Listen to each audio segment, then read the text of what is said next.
isang mabuting Pilipino. Minamahal ko ang bayan ko, tinutupad ko ang aking mga tungkulin, sinusunod ko ang kanyang mga lituntunin.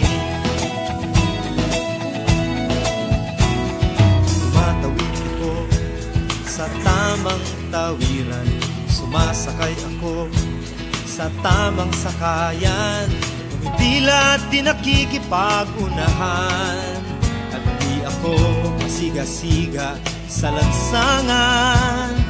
Nagbababa at nagsasakay ako sa tamang sakayan, di nakahambalang parang walang pakialam. Pinagbibigyan kong mga tumatawid sa kalsada, humihinto ako pag ang ilaw ay pula, pagkat ako'y isang mabuting Pilipino. Minamahal ko ang bayan ko,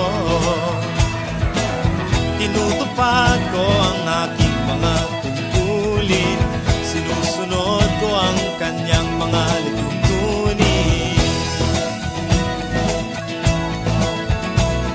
Di ako nangungutong o nagbibigay ng lagay, tiket lamang ang tinatanggap kong binibigay.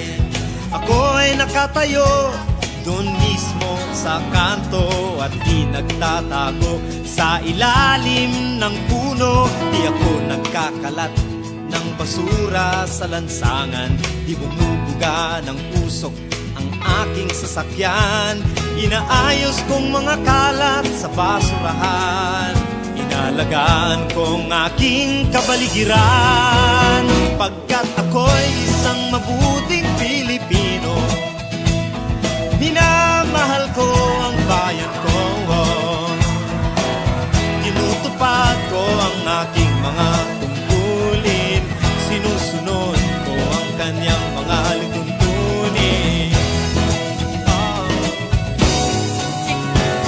Lagi akong nakikinig sa aking mga magulang, kaya't pag-aaral ay aking pinagbubutihan. Di ako gumagamit ng bawal na gamot, o kaya'y tumatambay at sa eskwela'y di pumapasok. Pinagtatanggol ko ang mamamayang Pilipino, mga karapatan nila'y kinikilala ko. Ginagalang ko ang aking kapwa-tao, pinaglalaban kong dangal ng bayan ko, pagkat ako'y isang mabuting Pilipino. Minamahal ko ang bayan ko, tinutupad ko ang aking mga tungkulin, sinusunod ko ang kanyang mga lituntunin. Ako'y isang mabuting Pilipino, minamahal ko ang bayan ko, tinutupad ko ang aking mga tungkulin, sinusunod ko